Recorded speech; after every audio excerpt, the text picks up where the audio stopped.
Saudara-saudara, kita mempersiapkan diri untuk pembacaan dan perenungan firman Tuhan. Mari kita persiapkan bacaan Alkitab dari Hagai pasal 2, ayat 1 sampai 10. Sebelum kita membaca dan merenungkannya, mari kita mohon bimbingan Roh Kudus, kita berdoa. Ya Allah yang Maha Kasih, terangilah hati kami melalui firman-Mu yang kudus. Hadirkanlah kiranya firman-Mu dan Roh-Mu di tengah-tengah persekutuan kami, sehingga kami mengerti kehendak Tuhan melalui firman yang hendak kami baca. Kiranya Roh-Mu yang kudus menguasai hamba-Mu pada hari ini. Karuniakanlah kepada hamba ya Tuhan, kemampuan dan kebijaksanaan sehingga hamba sanggup menjadi penyalur berita firman-Mu.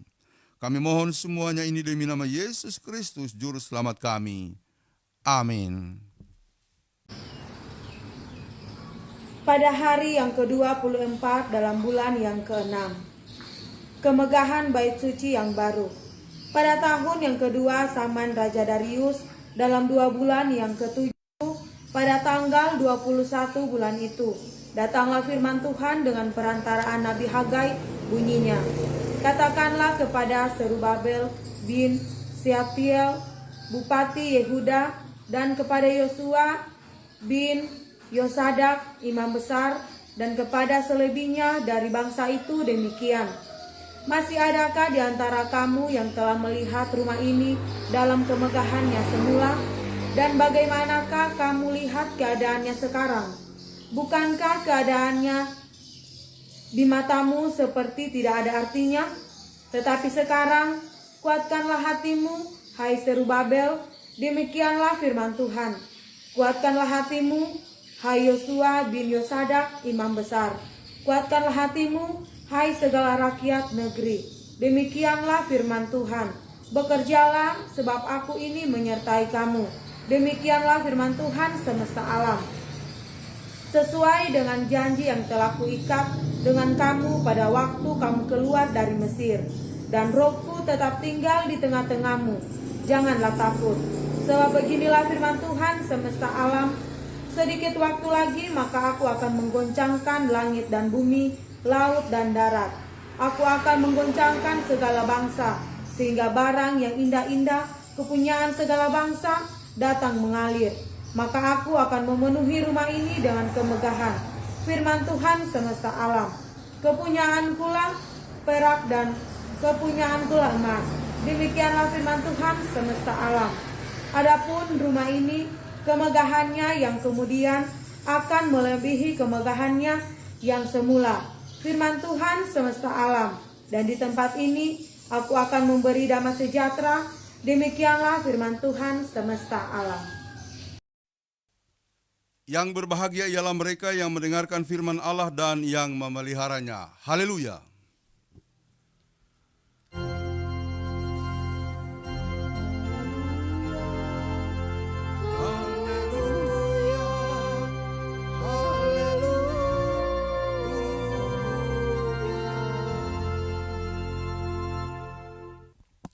Saudara-saudara, ada nasihat orang tua. Kalau kita dulu di kampung selalu orang tua menyampaikan jangan lupa gereja.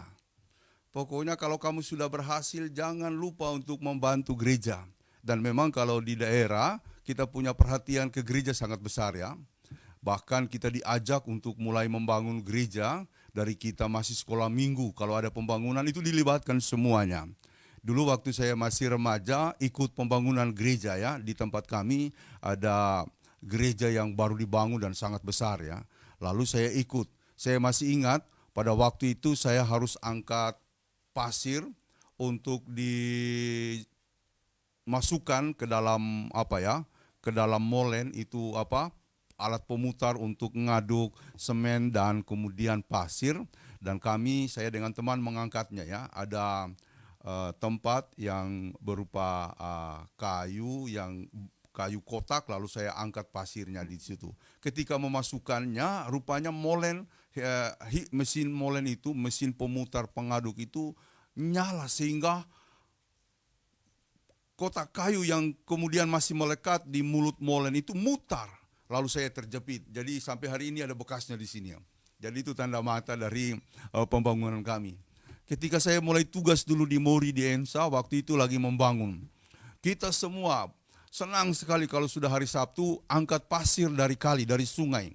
Itu kemudian kita dorong ya, ada yang narik, ada yang dorong, kita dorong. Saya juga ikut waktu itu dorong ya, sama-sama dengan jemaat, dengan orang tua, dengan bapak-bapak, ibu-ibu, pemuda, remaja, anak-anak. Kita semua ada yang kemudian bawa di tempatnya sendiri, ada yang dorong gerobak. Kita dorong gerobak karena gereja kita di atas bukit. Jadi itu merupakan kegembiraan tersendiri, bisa terlibat dalam pembangunan gereja. Dan saudara-saudara, gereja itu menjadi tempat yang penting sekali. Ya, kalau dalam sejarah Israel dia pusat kerohanian. Karena itu gereja atau rumah ibadah, waktu itu rumah ibadah Bait Allah benar-benar menjadi suatu tempat yang sangat mereka hormati, sangat mereka hargai, karena mereka tidak bisa berkembang kalau misalnya mereka tidak mulai dari pusat kerohanian itu. Ada pemahaman di kalangan Israel bahwa kalau kita bertindak mulai dari rumah ibadah, lalu kemudian kita akan berkembang dan sangat berkembang. Dan orang-orang tua juga dulu mengajarkan kita, jangan lupa gereja. Kamu susah untuk berhasil kalau kamu lupa gereja, kamu lupa Tuhan ya. Yang mau dijelaskan di situ bagaimana kita kemudian menghormati ya, menghormati gereja sebagai suatu tempat penggemblengan, pembinaan rohani di mana kita terbentuk ya, nilai-nilai kita dibangun untuk menjadi manusia yang baik. Dan saya kira semua gereja mempunyai penekanan yang sama bahwa kita harus memperhatikan gereja. Nah, kisah tadi menjelaskan mengenai tugas Hagai, seorang nabi.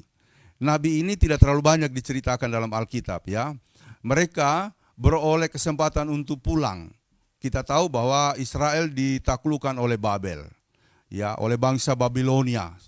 Pada waktu penaklukan bangsa Babilonia, Yerusalem diporak-porandakan sampai bait Allah mereka dihancurkan. Nah, kemudian Koresi, raja Persia yang sangat berkuasa waktu itu, menaklukkan Babel. Ya, mereka mengalahkan Babel sehingga mereka kemudian menguasai Babel. Nah, ada satu kebijakan yang dulu juga pernah saya singgung dari Raja Koresi, yang adalah Raja Persia yang kuat itu. Dia membuat sebuah kebijakan, orang-orang Israel yang menjadi budak di Babel itu boleh pulang. Tapi harus terdaftar, harus didata.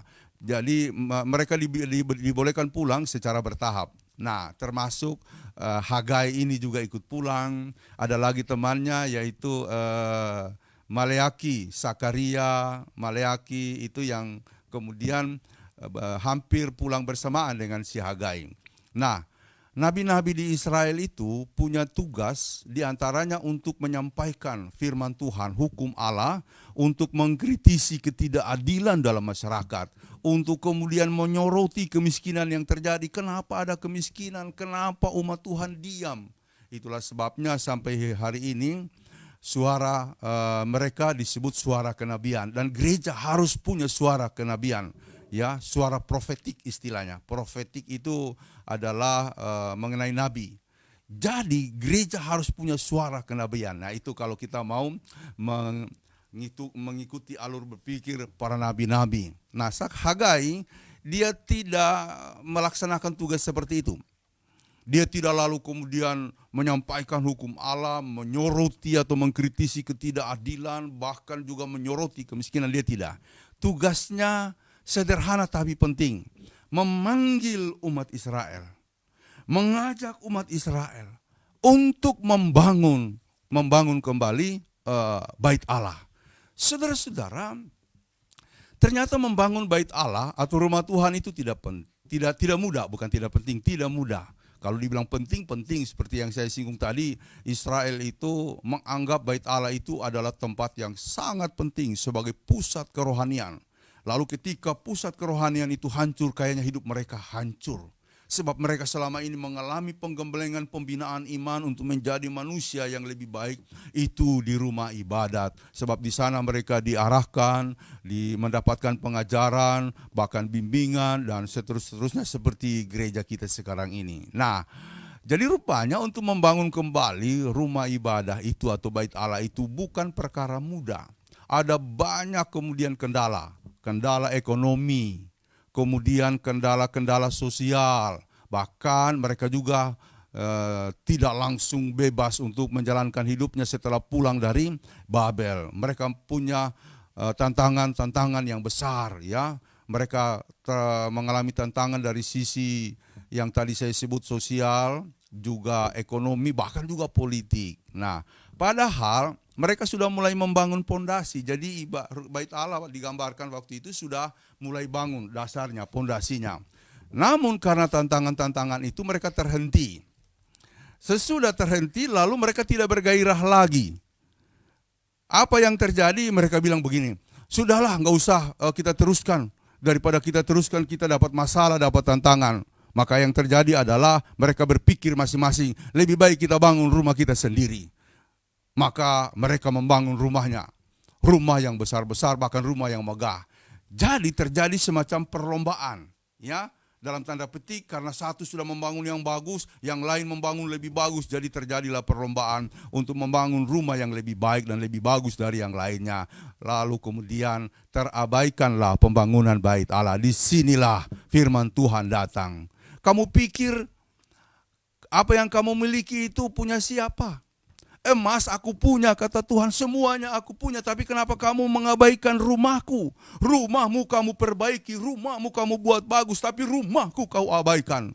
Saudara-saudara, mereka kemudian sadar dan Hagai terus bangkit mengajak mereka untuk membangun bait Allah.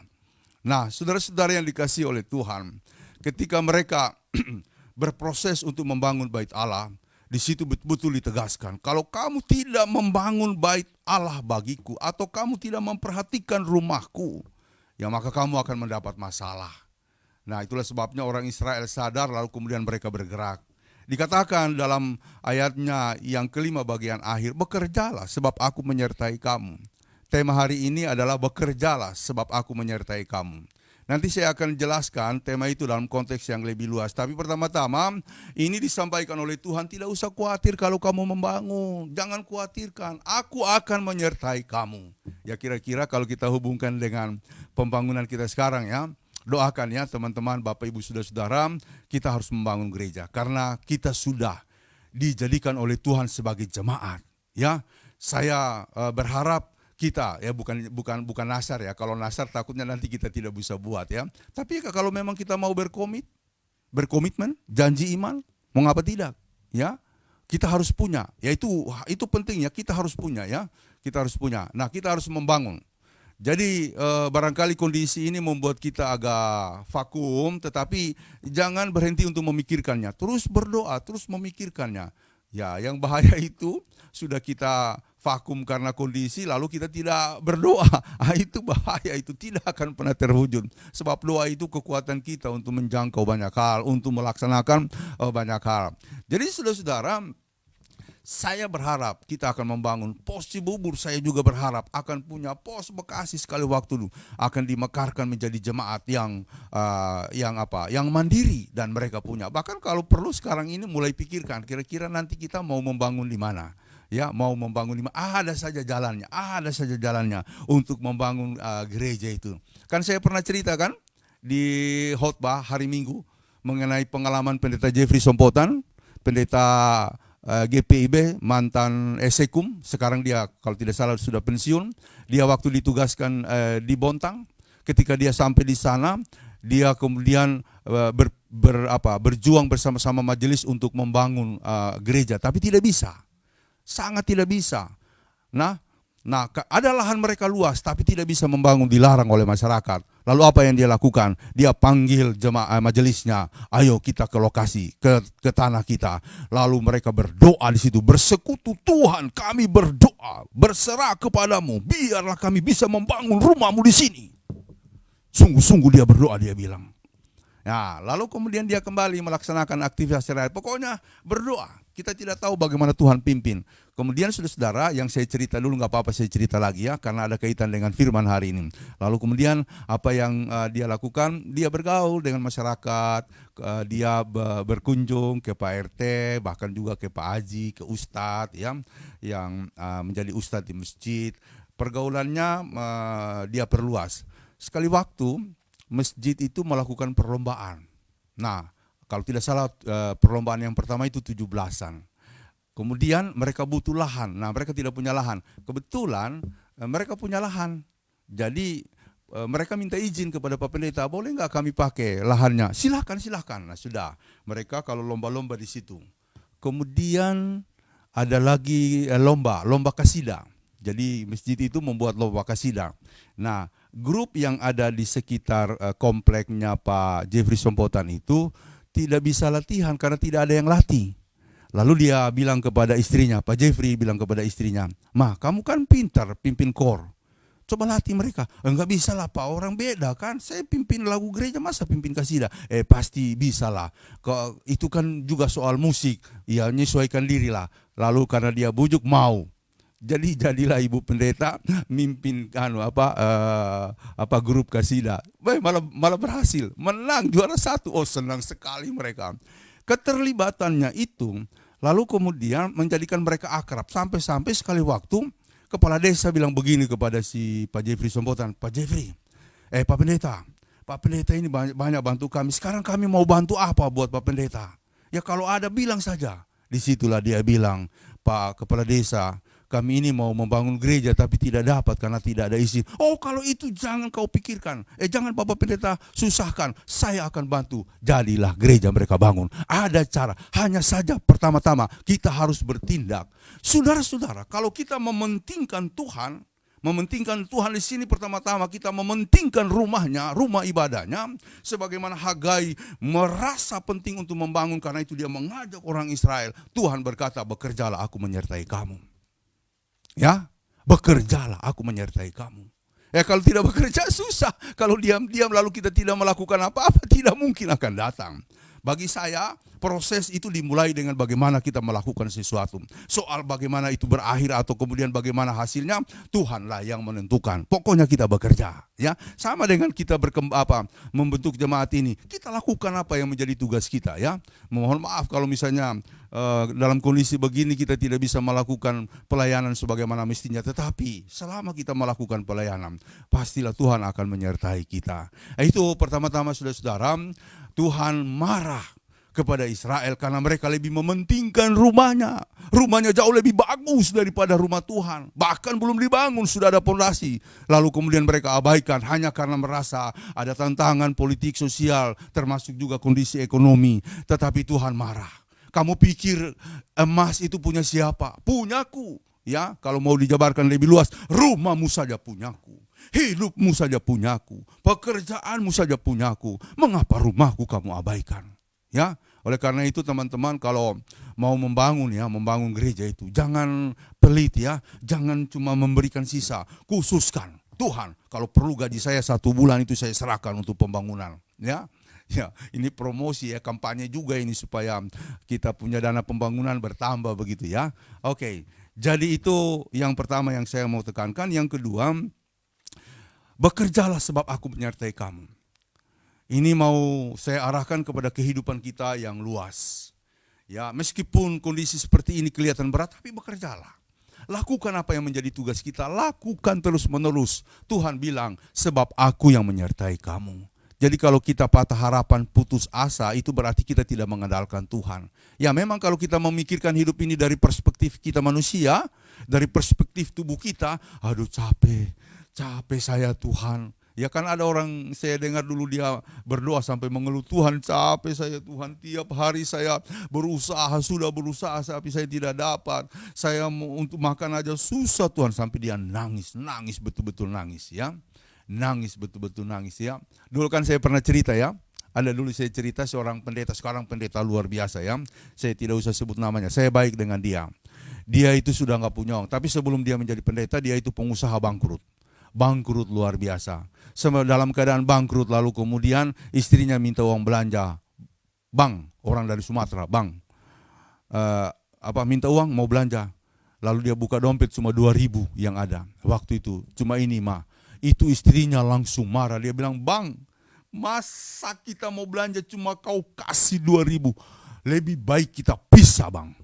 Akhirnya pergi istrinya, meninggalkan dia. itu dia nangis ya, dia nangis luar biasa, dia nangis luar biasa. Lalu apa yang dia lakukan? Dia mau bunuh diri, dia takut ya. Lalu dia mau pergi, nggak ada uang. Dia masuk di kamar, dia mengeluh di situ. Oh Tuhan, kenapa hidup saya jadi susah? Oh Tuhan, kenapa hidup saya jadi susah? Tunjukkan jalan bagiku. Sementara dia berdoa menangis, dia kemudian ya tidak bisa melakukan apa-apa sampai air matanya habis katanya ya. Dia di kamar, terus dia lihat ada gitar. Dia ambil gitar itu karena dia suka nyanyi, langsung dia mulai nyanyikan. Siapakah aku ini Tuhan? Jadi biji matamu. Dengan apakah ku buat, apakah ku ya? Dengan apakah ku balas Tuhan selain puji, dan dia ulang-ulang lagi itu sampai netes air matanya, sampai keluar air matanya, bahkan dia bilang sampai ingus saya dengan air mata bercampur jadi asin. Dia nyanyi terus, dia nyanyi sepanjang malam sampai kemudian dia tertidur. Saudara, dia berniat bagaimana untuk mengatasi kesulitan ini. Ya, Tuhan, jangan sampai rumahku, keluargaku berantakan gara-gara saya tidak punya uang. Puji Tuhan, saudara. Singkat cerita, dia dapat lowongan, dapat pekerjaan, dia dapat dukungan. Akhirnya dia bekerja, setelah dia dapat gaji yang lumayan, dia kemudian ambil itu gaji, dia datang kepada istrinya, dia cari istrinya, "Ma, jangan kita cerai, ini uang. Saya janji saya akan berusaha." Bayangkan itu ya. Jangan dapat masalah langsung langsung marah-marah, jangan. Cari Tuhan. Ya, cari Tuhan, dan kalau sudah berhasil, bangun rumah Tuhan. Ya kan harus begitu. Jangan lupa, orang tua ajarkan dulu dimanapun kamu pergi. Jangan lupa gereja. Jangan lupa gereja. Dan GKST ini perlu dibangun. Kita yang ada di luar ini, kita juga punya tanggung jawab untuk membangun GKST. Mungkin kita tidak bisa memberikan apa-apa bagi GKST. Tapi dari sini, dengan bersekutu bersama-sama di sini, dengan berkembangnya kita di sini, maka secara tidak langsung kita juga ikut membangun GKST. Saudara-saudara, mari kita berkembang. Dengan seluruh kehidupan kita, pertama-tama jangan lupa rumah Tuhan, mari kita bangun. Yang kedua, berkembanglah dalam seluruh kehidupan kita. Tuhan berkata, bekerjalah, berjuanglah, majulah, aku akan menyertai kamu. Amin.